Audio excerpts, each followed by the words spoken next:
Alors, suite au petit article en 3 parties, tout à l'heure, de...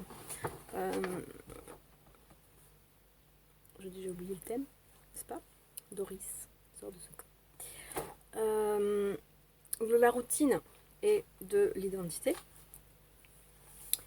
J'ai été amenée à penser, après avoir fait ces 3 vidéos, à un thème qui est aussi très important et qui fait suite, qui rentre dans le domaine de la routine, c'est la gestion énergétique.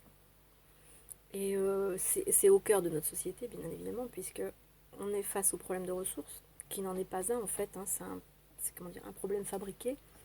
Bon, je ne vais pas rentrer là-dedans, c'est une polémique tout à fait réelle, avec des éléments concrets.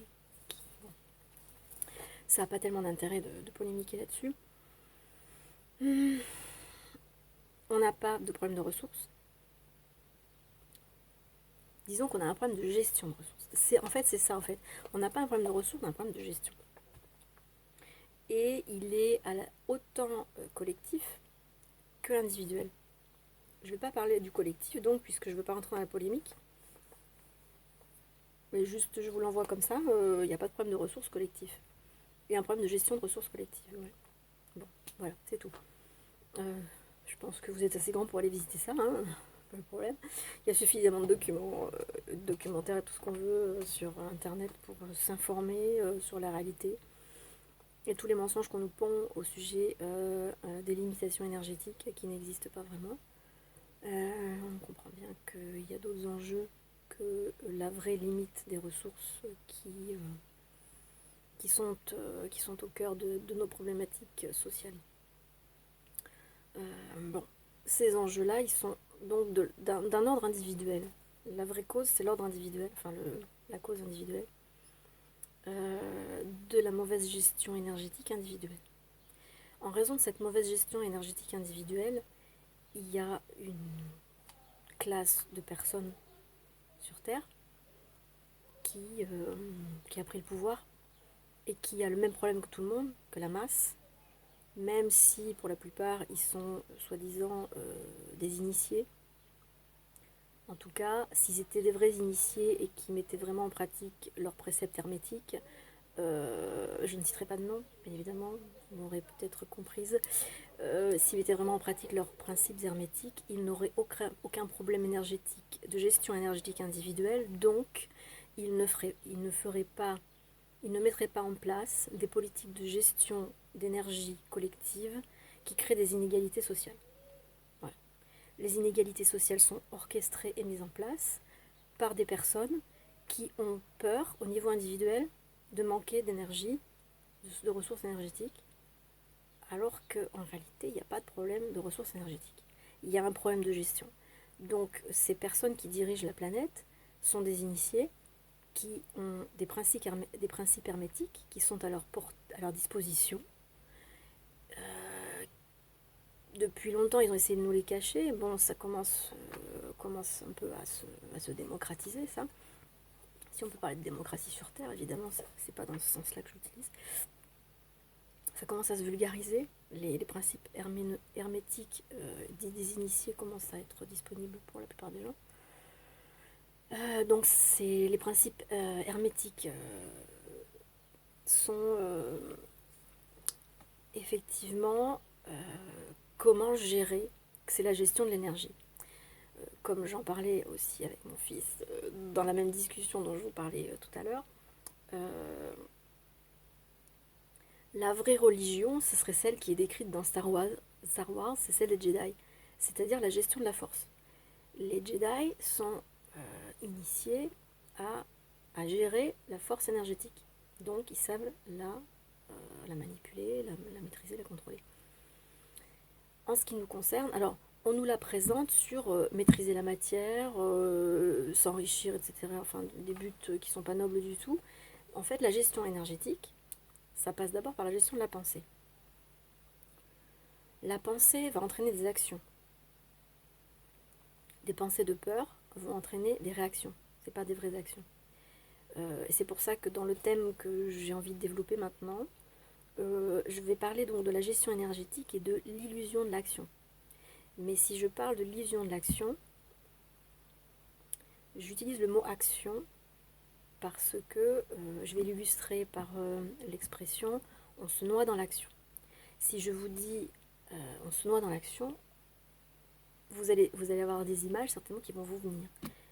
Vous allez vous voir, vous, en train de travailler à quelque chose, en train de réaliser quelque chose et tous les efforts que vous faites pour réaliser cette chose-là. Et vous pouvez voir plein de choses que vous êtes en train de réaliser ou que vous avez réalisées et vous vous êtes jeté corps et âme dans l'action. Quand je vous dis donc se noyer dans l'action, vous comprenez, vous avez les images qui correspondent. Qui ont donné donc ces actions que vous avez faites. Mais ces actions que vous avez faites ou que vous faites, quand vous vous noyez dans l'action, sont l'obéissance à des pensées que vous avez dans le mental. Bon, déjà ça c'est une chose à comprendre. Maintenant, quand je vous parle d'illusion de l'action, si j'utilise le mot action, c'est parce que vous pouvez avoir des images qui correspondent à ça, à ce dont je vais vous parler. Maintenant, quelle est la réalité de l'illusion de l'action?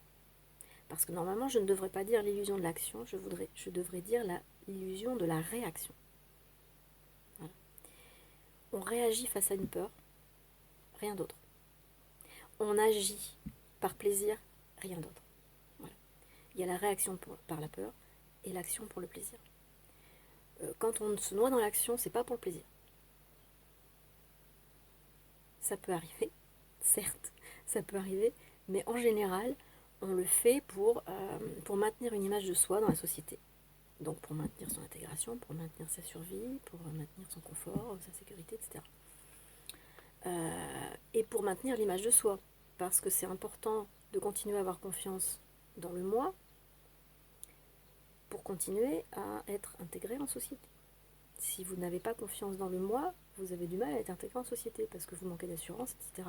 Et ça fait partie donc du développement personnel qui est le renforcement du moi pour être efficace en société. Donc, c'est pas là-dessus que je vais vous encourager, évidemment, bien que effectivement il faut quand même y aller. Il y a des coachs qui vous driver là-dessus, allez-y, vous avez besoin quand même d'agir dans la société.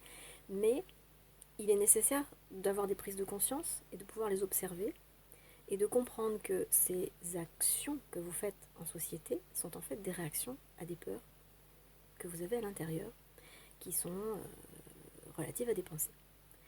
Des pensées dont vous n'avez pas forcément conscience. C'est souvent des pensées subsidiaires, on pourrait dire, mais en fait elles sont subconscientes. Voilà. Elles ne sont pas inconscientes parce que dans le choix que je fais dans la présentation de l'inconscient, du subconscient et du conscient, je choisis d'associer l'inconscient au soi. C'est discutable, évidemment. Voilà, c'est discutable. C'est le choix que je fais, de manière à pouvoir avoir des repères archétypaux. Mais évidemment, l'inconscient a des strates qui n'ont rien à voir avec le soi. Bien évidemment. Bon. Et des strates qui sont comme ça avec le subconscient. Voilà. C'est-à-dire, vous avez le conscient, donc les pensées que vous pouvez voir en réflexivité, dont vous pouvez avoir conscience. Ensuite, vous avez le subconscient, c'est-à-dire c'est le lien qu'il y a entre le conscient et l'inconscient. Et ces pensées subconscientes, vous en avez un peu la notion, mais vous n'en avez pas conscience. On va dire que c'est plutôt ça, des pensées subconscientes qui favorisent la peur. Voilà. Une peur ambiante. Voilà, c'est plutôt ça. Vous avez évidemment, enfin nous avons tous des pensées conscientes de peur, genre on se fait des phrases, on se fait des films, etc. On se dit, oh mon Dieu, ah là là, ça, si ça arrive, ou alors, c'est sur le point d'arriver, il faut que je fasse gaffe, etc. Bon, 82%, comme je vous l'ai dit, c'est subjectif, et 8% objectif, c'est-à-dire il y a vraiment des causes d'avoir peur à 8%.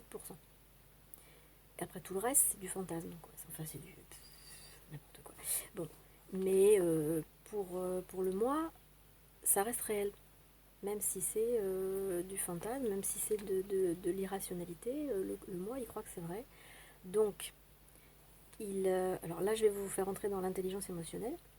Donc, le moi, le néocortex, va avoir dans sa surface cérébrale, qui est ici, là, tout ça, le casque, des activités neuronales, donc des pensées, des connexions synaptiques, qui vont être de l'ordre, attention c'est dangereux, ça, attention c'est dangereux, ça, attention c'est dangereux, ça, attention c'est dangereux.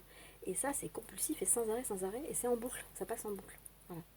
Et c'est un espèce de film qui passe continuellement et qui est, je ne sais plus combien de pensées par journée, enfin c'est un truc phénoménal, et en général, 82% c'est du n'importe quoi, en fait, voilà. 82 de pensées, 82% de nos pensées sont absolument inutiles.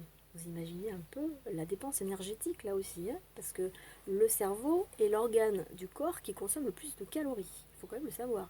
Donc vous imaginez 82% de votre activité mentale, c'est 82% d'énergie gaspillée. Bon, là donc, je ne sais plus vers quoi j'étais partie, je vais m'arrêter parce que du coup je pense à un truc. Il y a un bouquin discutable hein, qui s'appelle Les mystères dévoilés, écrit par un certain Godfrey King. Moi, je ne m'occupe pas de l'auteur ou de ce qu'il prétend. Lui, là, il prétend qu'il est canalisé par un certain Saint-Germain. Alors, Saint-Germain, ça aurait été, comment il s'appelle, Nicolas Flamel, par exemple. Une réincarnation. Enfin, ou la réincarnation de l'un de l'autre, peu importe. Enfin, moi, je m'en fiche complètement. Ce qui m'intéresse, c'est les matières concrètes qui sont dans ce bouquin, qui s'appelle donc Les mystères dévoilés. Il y a un petit truc, je dirais peut-être la seule phrase qui est absolument géniale dans ce bouquin. Et quand je l'ai repris, je savais qu'il y avait cette phrase là-dedans et que je voulais la trouver. Bon, je l'ai retrouvée assez rapidement. D'ailleurs, elle n'est pas là, elle est juste avant. Donc, il y a une petite phrase ou deux là, enfin en tout cas un petit paragraphe qui dit donc c'est la seule manière pour alors une octave, une certaine fréquence. C'est la seule manière pour les hommes de corriger les erreurs passées et de s'avancer, libérés vers le futur. Hop, c'est le seul moyen permettant à l'individu, et c'est là que c'est intéressant, de rétablir l'équilibre dans l'univers et de donner une compréhension pour le mauvais usage qu'il a fait de l'énergie. Voilà. À la limite, vous pouvez refermer le bouquin et essayer de retenir cette phrase-là. Le mauvais usage qu'on fait de l'énergie. Voilà, gestion de l'énergie. Et surtout la gestion de l'énergie mentale. Voilà. Alors, où est-ce que je voulais en venir? Donc, et l'illusion de l'action. C'est-à-dire qu'on gère mal notre énergie mentale, c'est-à-dire qu'il y a 82% de notre énergie neuronale de dépenses caloriques, qui est du gaspillage, quoi, en fait, on va dire. Hein. Voilà. Du gaspillage. Un problème de ressources réel, c'est vraiment une mauvaise gestion. Alors, si on parle au niveau collectif, pour maintenir les cours de l'agroalimentaire, on détruit des tonnes et des tonnes de bouffe, alors qu'il y a toute une partie de la population, 1 milliard d'humains, qui meurent de faim, enfin, qui n'ont pas à manger à leur faim. Combien de morts tous les jours par sous-nutrition ou malnutrition. Tout ça pour maintenir les cours de la bourse. Pour que quand les ventes se font, ce soit pas au ras des pâquerettes, et puis que ceux qui sont derrière puissent s'en mettre plein les poches. Une minorité, bien sûr. Bon, je referme la page polémique et je reviens vers l'aspect individuel. Parce que les minorités qui font cet état de choses collective ont ce problème individuel de gestion de l'énergie que nous avons tous. Bon, mauvais usage de l'énergie, avec un grand E. On va commencer avec un petit E, l'énergie calorique. Mais l'énergie calorique est une manifestation de l'énergie avec un grand E, qui est la particule avant la matière et avant les calories, bien sûr. Alors, en parlant donc, de gestion de l'énergie calorique, donc on va parler de l'illusion de l'action. On rentre à nouveau dans le sujet de la routine, parce que dans la routine, on a une masse d'actions importante, et comme je vous avais dit la dernière fois, plus vous avez une masse d'action, de réaction en fait, plus vous avez une masse d'action, et plus vous avez un indice fort de paresse intellectuelle. Alors, la paresse intellectuelle, c'est pas ce qu'on croit. C'est-à-dire que vous avez ces 82% de peur que nous avons qui tournent en boucle constamment sous forme de pensée neuronale. et qui bouffe énormément d'énergie. Et pour compenser cette peur, alors je vais pas rentrer dans des aspects de neurosciences pour l'intelligence émotionnelle. Allez voir le documentaire La face cachée de la peur pour comprendre comment fonctionne l'amygdale. Il faut savoir, pour se déculpabiliser de ces mécanismes de la peur, que la peur est un mécanisme automatique, obligé, c'est-à-dire on ne peut pas passer au travers. On est sujet à la peur, c'est normal, c'est comme ça, et puis ça changera jamais, tant qu'on sera en tout cas un corps physique, et voilà, ça risque de durer longtemps, en tant que race humaine. Donc on est toujours un animal dans la peur qui est censé faire ce qu'il faut pour survivre. Donc il y a une fonction qui est logée dans l'amygdale ici, dans le cerveau limbique, tout en bas ici, et qui prend donc les informations du néocortex, et qui les interprète. Et donc, quand le néocortex, à 82%, vous dit mon Dieu, il y a des raisons d'avoir peur, et bien l'amygdale a dit oh, mon Dieu, vite, il faut fuir ou il faut combattre. Et pour se préparer à cette dépense énergétique, l'amygdale va produire, alors vous voyez, je l'explique quand même, bref, l'amygdale va produire du cortisol, parce que le cortisol, c'est un carburant énergétique, ce sont des calories. Seulement, comme c'est 82%, c'est faux, il n'y a pas vraiment de raison d'avoir peur, eh bien, on n'a pas besoin de se battre ni de fuir. Donc, ce qui fait que on stocke le cortisol. Sauf que c'est une bonne énergie quand elle est brûlée, mais quand elle n'est pas brûlée, elle est stockée. Et elle devient du poison. Ce qui entraîne toutes les maladies qu'on peut connaître. Voilà. Les maladies de la peur sont des conséquences des accumulations de cortisol dans le corps. On appelle ça les énergies négatives. Et ça, on les a dans les cellules. Hein, voilà. Au moins, il faut en prendre conscience pour ne pas en fabriquer d'autres, enfin, pour essayer de limiter la fabrication de nouveaux cortisol. Et puis, il faut aller voir des énergéticiens pour essayer d'évacuer le cortisol qu'on a accumulé. Voilà. C'est pas ma partie, ça, je fais pas ça du tout. Voilà. Moi, je travaille que sur la connaissance, prise de conscience et observation des mécanismes. C'est tout. Donc, il y a des gens qui sont très très doués en énergétique et qui peuvent vous aider effectivement à évacuer, puisque vous n'avez ni pris la fuite ni combattu à chaque fois que vous aviez peur. Et bien l'énergie qui était censée servir à se battre ou à fuir, et ben, vous l'avez là. Voilà. Et cette énergie-là, elle vous parasite, elle vous pollue, et elle vous force quelque part, parce que c'est un truc qui s'entraîne, elle vous force à produire encore d'autres pensées de peur qui vont produire encore d'autres cortisol. Donc prenez conscience du truc. La face cachée de la peur, c'est un documentaire qui vous explique super bien le truc. Et déjà, ça va peut-être calmer un petit peu le truc. Voilà. Qui nous fait chapeauter. Quoi. Bon. Donc, sachant que c'est 82% d'erreurs de perception sur la perception des causes réelles de la peur, des dangers qui n'existent pas vraiment, évidemment, il faut conserver la peur. Pour les 8%, bah oui, hein, parce que si on n'a plus peur de rien, on va pas rester en vie longtemps. Hein, bon. Donc il faut quand même faire la part des choses. Voilà, faut pas non plus tomber dans les excès. Donc avoir peur, c'est nécessaire. Donc il faut aussi faire la paix avec sa peur, l'accueillir, un peu comme... l'amygdale, elle ne sait pas distinguer le vrai du faux. Quand dans le néocortex, elle capte les informations qui lui disent ah, faut avoir peur, il va falloir se battre, attention, ou alors il faut prendre la fuite, elle croit ce qu'on lui dit, parce que l'information est là, bon, elle agit en fonction, quoi. Elle est programmée pour ça. Donc ça marche bien. Voilà. Donc il ne faut pas jeter la pierre à cette petite amygdale qui fait son travail. Ouais. Bon, mais tout ça, ça permet de connaître ces mécanismes-là, physiologiques, biologiques. Ça permet de déculpabiliser un peu. Parce que quelqu'un qui a peur, vous avez quelqu'un à côté de lui qui va lui dire ah, mais faut pas avoir peur, il n'y a pas de raison d'avoir peur. Ah bon, la culpabilisation, adonf. À un moment donné, il faut arrêter. Bon. Maintenant, l'illusion de l'action. Un cas concret. Dans mon domaine, moi, ce que j'aime beaucoup, c'est...